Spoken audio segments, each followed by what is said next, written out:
Okay so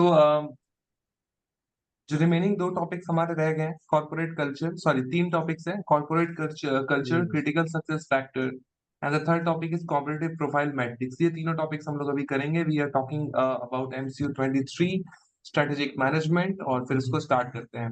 सो yes, topic हमारा start होता है कॉर्पोरेट कल्चर के साथ। सो इसके बारे में थोड़ा बहुत नॉलेज हम लोगों को बहुत पहले से है किशन। काफी कॉमन यस। चीज है। जो लोग कॉर्पोरेट में काम करते हैं उनको पता है कल्चर कैसा है, थोड़ा हुँ, टॉक्सिक होता है, but hmm, most of the people are working in this corporate culture, and it gives people to enhance their lifestyle as well। ऐसा नहीं है कि सबका लाइफ खराब ही है कॉर्पोरेट कल्चर में। कॉर्पोरेट में कई लोग ऐसे भी हैं जिनका परफॉर्मेंस काफी अच्छा है, तो उनकी सैलरी भी बहुत ज्यादा अच्छी होती है ना। तो हुँ, हुँ, कॉर्पोरेट कल्चर के बारे में हम लोग बात करते हैं, स्टार्ट करते हैं फिर। So corporate culture refers to the shared values, beliefs, norms, and behaviors that shape the collective identity and working environment of an organization। ठीक है। सो एक ऑर्गेनाइजेशन जो है उसका एक कलेक्टिव आइडेंटिटी होता है, वर्किंग एनवायरनमेंट होता है, जहाँ पे बहुत सारे लोग मिल करके काम करते हैं, और सबका एक अपना अपना नॉट अपना सबका एक ही शेयर्ड वैल्यूज होता है, शेयर्ड उनका बिलीव्स होता है, नॉर्म्स होता है, बिहेवियर्स होता है, और सबका चूंकि हुँ, सेम है। एक्चुअली सेम नहीं है, सबका अलग-अलग डेफ़िनेटली है, बट वो बिज़नेस के लिए वो चीज़ें जो हैं सेम होती हैं, और वो अपने बिज़नेस को आगे लेकर के जाना चाहते हैं और उसको आगे बढ़ते हुए देखना चाहते हैं। तो जो भी लोग कॉर्पोरेट कल्चर हुँ, में काम करते हैं, जो भी लोग कॉर्पोरेट में हैं, वो अपने बिज़नेस को और आगे लेकर के जाना चाहते हैं, अपने ऑर्गनाइज़ेशन को और आगे लेकर के जाना चाहते हैं। It reflects the hmm, hmm, organisations core values. ठीक है ना? ये दिखाता है हमें कि जो ऑर्गनाइज़ेशन है उसकी कोर वैल्यूज़ क्या है ना? हुँ, उसकी हुँ, एथिक्स क्या है, उसके एटीट्यूड्स क्या हैं, and ways of doing things. आपके काम को किस तरीके से कर रहे हो, है ना? काम को करने के बहुत सारे तरीके हो सकते हैं, बट जो सही तरीका है, जो अच्छा तरीका है, आप उसको फ़ॉलो करते हो। तो ये आपका कॉर्पोरेट कल्चर दर्शाता है ना? कि आप एथिक्स के साथ चल रहे हो। कई लोग नॉन एथिकल चीज़ें करके भी अपने गोल्स को अचीव कर लेते हैं, है ना? सो वो गलत बात है। जैसे टाटा की अगर हम बात करेंगे, हमारे इंडिया में जो सबसे मोस्ट प्रोमिनेंट जो कंपनी है, जो कि बहुत ही एथिक्स के साथ अपने कोर वैल्यूज के साथ काम कर रही है, वो टाटा है ना? सो वो उनका एक बहुत बड़ा एग्जांपल आप यहाँ पे दे सकते हो। Corporate culture influence how employees interact, है ना? कॉर्पोरेट कल्चर आपके इन्फ्लुएंस करता है एम्प्लॉइज किस तरीके से इंटरैक्ट करते हैं एक दूसरे के साथ, किस तरीके के डिसीजंस लेते हैं, है ना? सॉल्व प्रॉब्लम्स, आप प्रॉब्लम्स को सॉल्व करते हो, and align their actions with the organisations objectives, है ना? वो अपने एक्शंस को, अपने ऑब्जेक्टिव्स को अपने ऑर्गेनाइजेशन का ऑब्जेक्टिव्स के साथ अलाइन करते हैं, है ना? तो वो यस, सारी चीज़ें जो है यहाँ पे की जाती हैं। It plays a vital role in shaping employee management. यहाँ पे देखो जो कॉर्पोरेट कल्चर है वो एक तरीके से एक तरीके से वो जो जो भी एम्प्लॉइज़ काम कर रहे होते हैं एक्चुअली, उनके जो हुँ, का हुँ, जो अप्रोच होगा या फिर उनका जो काम करने का तरीका होगा, उसमें बदलाव लाता है वो, है ना? ठीक है? यस, सो वो भी एक तरीके से बहुत ही पॉज़िटिव आप बोल सकते हो, एक चेंजेज़ है। कई एम्प्लॉइज़ जो होते हैं काफ़ी लेट से आते हैं, मान लो, काफ़ी लेट से, मैं बहुत ही हुँ, बेसिक बात कर रहा हूँ। कई एम्प्लॉइज़ काफ़ी लेट से आते हैं, बट कोई ऑर्गनाइज़ेशन जिसका कल्चर बहुत ही रिच है ना? जहाँ पे अगर आप लेट से जाओगे तो डाँटेंगे नहीं, बल्कि फूल-माला पहना हुँ, करके आपको आपकी गलती का एहसास दिलवाएँगे, ठीक है? सो उस तरह के कॉर्पोरेट कल्चर, यहाँ पे मैं पॉज़िटिव वे में बात कर रहा हूँ। बहुत सारी कंपनीज़ हुँ, ऐसी भी हुँ, हैं जो गलत तरीके से मोटिवेट करना या फिर चीज़ों को करने की कोशिश करती है। तो एथिक्स को ध्यान में रखते हुए, अपने जो भी कोर वैल्यूज़ हैं उनको ध्यान में रखते हुए आप एक पॉजिटिव कल्चर क्रिएट करते हो, अपना कॉर्पोरेट कल्चर, आपके बिज़नेस के अंदर जो कॉर्पोरेट कल्चर आप उसको एक तरीके से एस्टैब्लिश करते हो, और उसी के तहत जो है लोग काम करते हैं। अगर कॉर्पोरेट कल्चर हुँ, अच्छा होगा, तो लोग भी उसी के अकॉर्डिंग फिर काम करेंगे। है ना? सो वो बहुत इम्पोर्टेंट एक चीज़ है। So a strong and positive corporate culture can foster innovation. ठीक है? तो एक स्ट्रॉन्ग कॉर्पोरेट कल्चर अगर अच्छा होगा, पॉजिटिव कॉर्पोरेट कल्चर अगर होगा, तो उसके कारण से जो इनोवेशन है, उसको वो फोस्टर करता है, इन्फ्लुएंस करता है, उसको बेहतर बनाता है। जो टीम वर्क है, वहाँ पे आपको बहुत ही पॉजिटिविटी देखने को मिलेगी। टीम वर्क में बहुत ज़्यादा हम लोगों को बात बतंगड़ थोड़ा हो जाता है टीम वर्क में, क्योंकि बहुत सारे लोग साथ में मिलकर के काम कर रहे होते हैं। लेकिन एक अच्छा कॉर्पोरेट कल्चर ऐसा होने नहीं देता। एक अच्छा कॉर्पोरेट कल्चर ये गुंजाइश छोड़ता है कि जिसको अगर प्रॉब्लम है किसी बात से, तो वो डिस्कस करे अपने सबऑर्डिनेट्स के साथ। यस, ठीक है ना? सो इनोवेशन को वो प्रमोट करता है, टीम वर्क काफ़ी बेहतर होता है, सेंस ऑफ बिलॉन्गिंग आपको फ़ील होगा।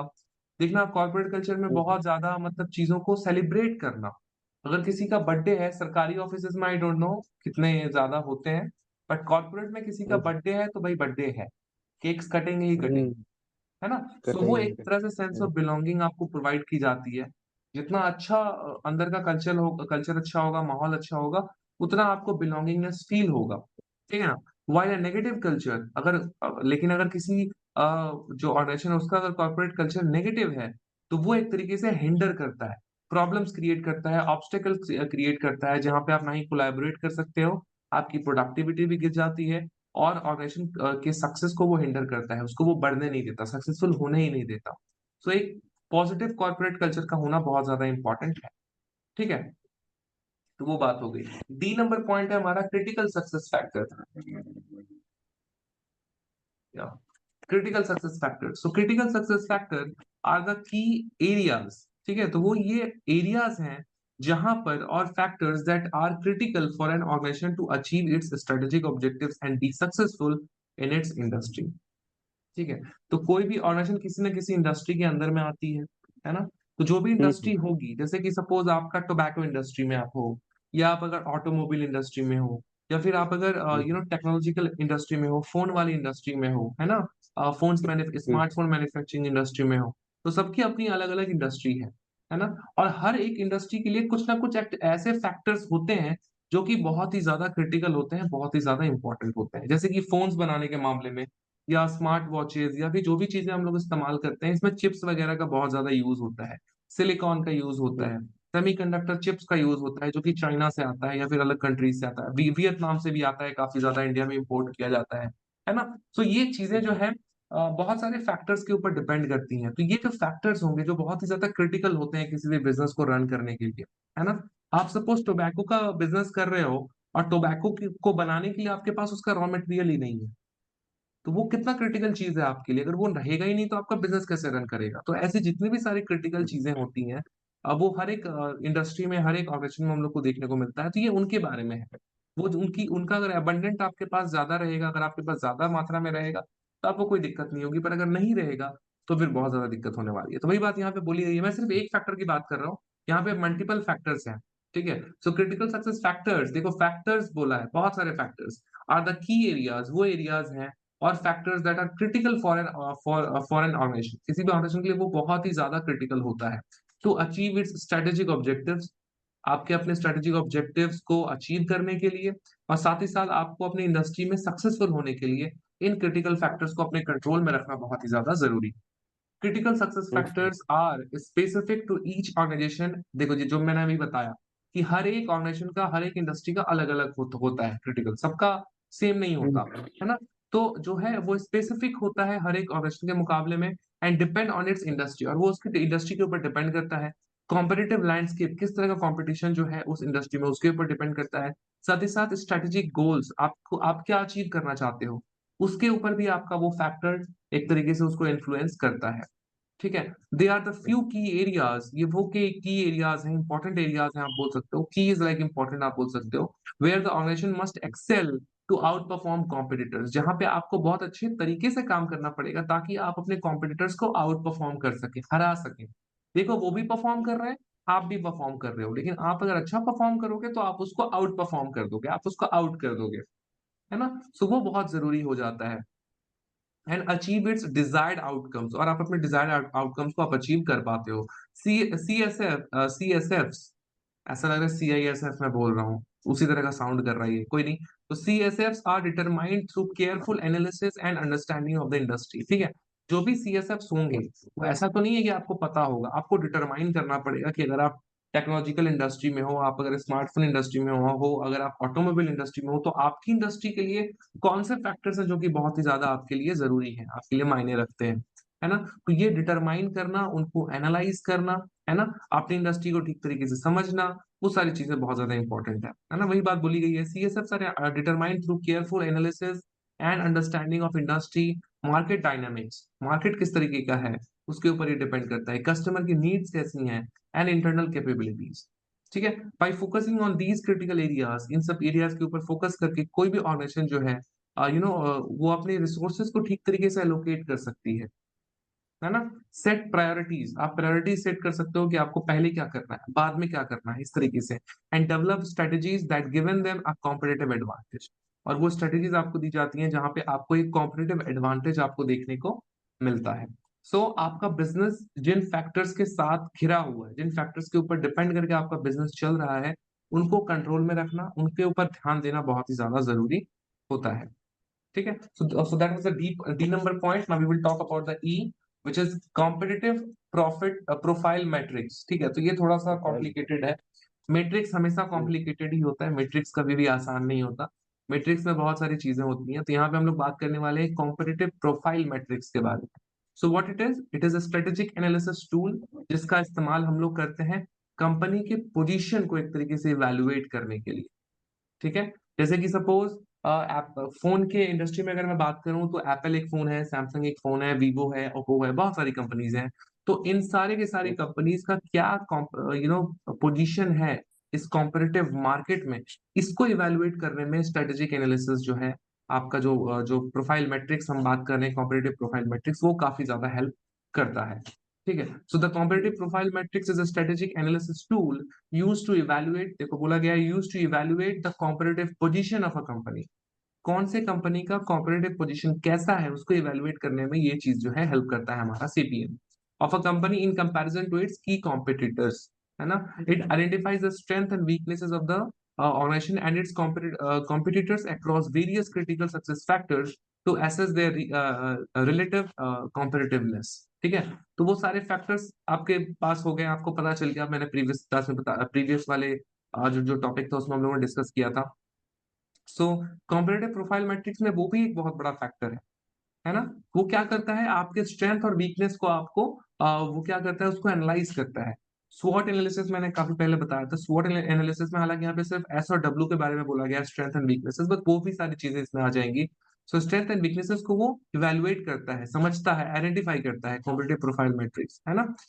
और वो ये भी चेक यस। करता है कि किस कंपनी की या फिर किस इंडस्ट्री की क्या क्या क्रिटिकल सक्सेस फैक्टर्स हैं, जो कि जिसके ऊपर आपको काम करना जरूरी है, जिसका कंट्रोल आपके पास होना चाहिए, ताकि आप अपने ऑर्गेनाइजेशन को आगे की तरफ लेकर के जा सकें। ठीक है। The CPM assigns weights to each CSF. CPM क्या करता है, हर एक सीएसएफ को वेट असाइन करता है ना। देखो बहुत सारे क्रिटिकल फैक्टर्स होते हैं, लेकिन क्रिटिकल फैक्टर्स में भी बहुत सारी प्रायोरिटीज होंगी कि ये क्रिटिकल फैक्टर काफी ज्यादा इंपॉर्टेंट है, ये नहीं होगा तो काम ही नहीं चलेगा।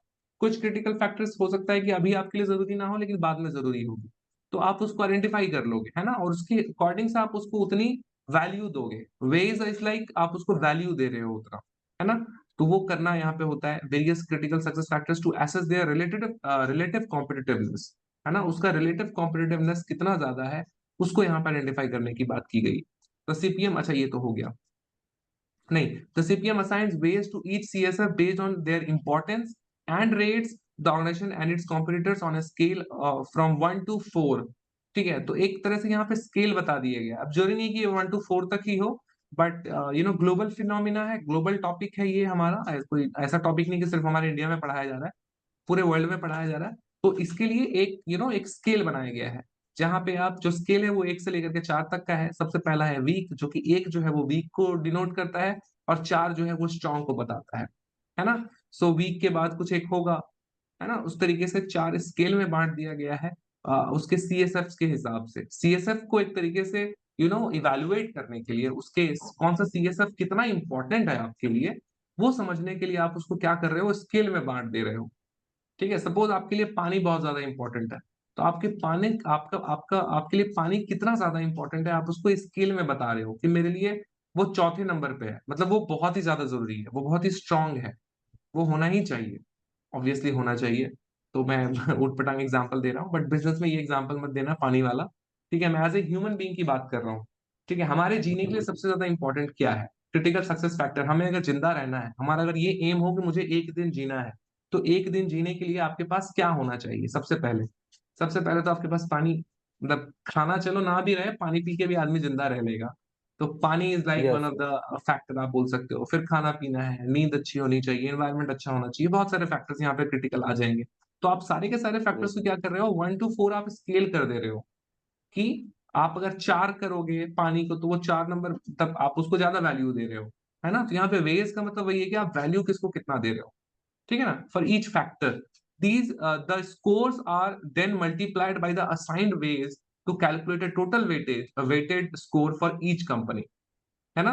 तो इसके बाद क्या होता है कि जब उन लोगों ने इस तरीके से स्केल दे दिया तो उसके बाद वो लोग क्या करते हैं, द स्कोर्स आर देन, जो स्कोर्स होते हैं उसको मल्टीप्लाई कर दिया जाता है उसके असाइंड वेट्स के साथ, ठीक है। जो वैल्यू आपका होगा उसको आप मल्टीप्लाई कर दोगे, ये जो आपने स्केल में 1 2 3 4 दे रहे हो आप, उसके साथ आप मल्टीप्लाई कर दोगे ताकि आपको टोटल वेटेड स्कोर जो है ईच कंपनी का, है ना, जिसका बेहतर होगा, क्योंकि अलग अलग फैक्टर्स हैं, आप अलग अलग फैक्टर्स को ध्यान में रखते हुए उनको वेटेज प्रोवाइड कर रहे हो और उन वेटेज के हिसाब से आप उसको कंपनीज को रीड कर रहे हो, कंपनी को एक तरीके से आप बोल सकते हो कि रैंकिंग प्रोवाइड कर रहे हो कि ये कंपनी अच्छी है, ये कंपनी बुरी है ना। बस बुरी नहीं है, स्लो है, आप बोल सकते हो। The CPM helps organisations identify their competitive advantage, है ना।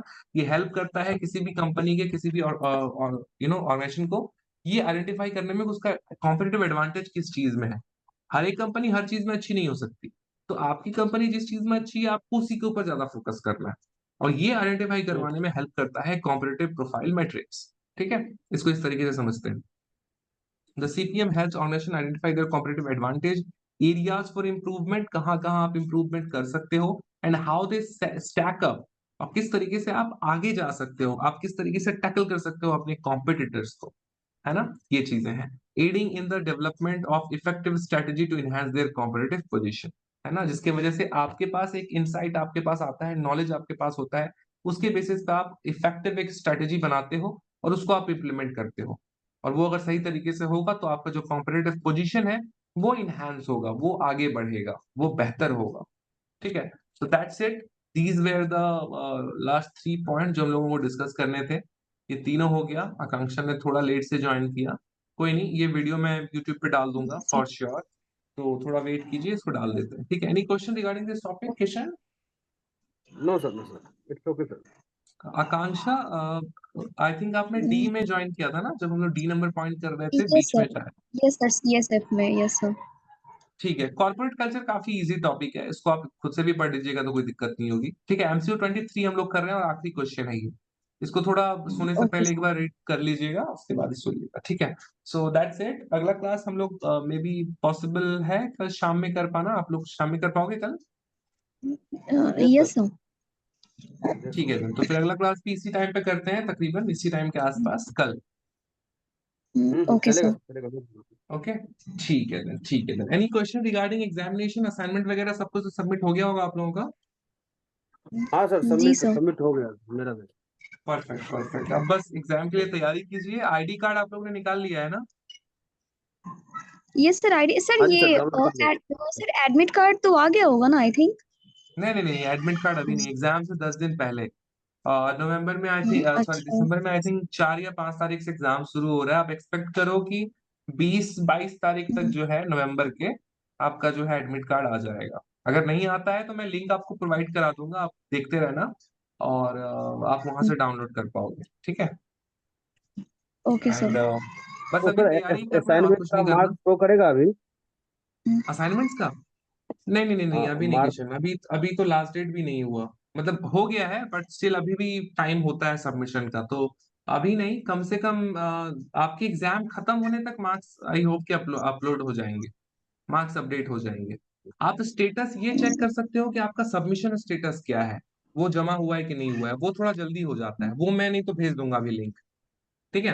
ये sir submission link send status कर क्या हो रहा दीजिएगा. है आप वो चेक कर लेना कि सबमिट उन लोगों ने अभी तक लिया है कि नहीं लिया है। देखो, एक तो आपने सबमिट कर दिया, ठीक है, अब उसका स्टेटस जो है वो लोग ऑनलाइन अपलोड करते ऑनलाइन हैं, डालेगा, हाँ, ऑनलाइन तो उसमें डालेगा। थोड़ा यस. टाइम लगता वी है हैव बट वो रिसीव्ड द। काम पहले हो जाता है, मार्क्स बाद में आता है, लेकिन स्टेटस आपको पहले पता चल जाएगा, तो वो लिंक मैं आपको सेंड कर दूंगा आप लोगों को, सर ठीक है, मैंने तो तो वो आप कर सितंबर में लीजिए। सबमिट किया था सर, तो आई थिंक अब तक तो वो हो स्टेटस तो जाना शो करेगा चाहिए, ही असाइनमेंट है ना. अब तक तो हो जाना चाहिए क्योंकि 1 महीने से ज्यादा हो गया, सितंबर में अगर आपने किया है तो कोई नहीं, मैं सेंड कर देता यस. हूँ, चेक कीजिए, अगर नहीं होता है तो कोई दिक्कत वाली बात नहीं है, अभी टाइम है, नवंबर के एंड तक स्टेटस तो पक्का बदल जाएगा, और अगर नहीं बदलता है देन एग्जाम के बाद आप लोग एक बार स्टडी सेंटर जा सकते हैं, पर मुझे नहीं लगता जरूरत पड़ेगा, डोंट वरी, उसकी जरूरत नहीं पड़ेगी, रिसीविंग कॉपी वगैरह है ना आप लोगों के पास?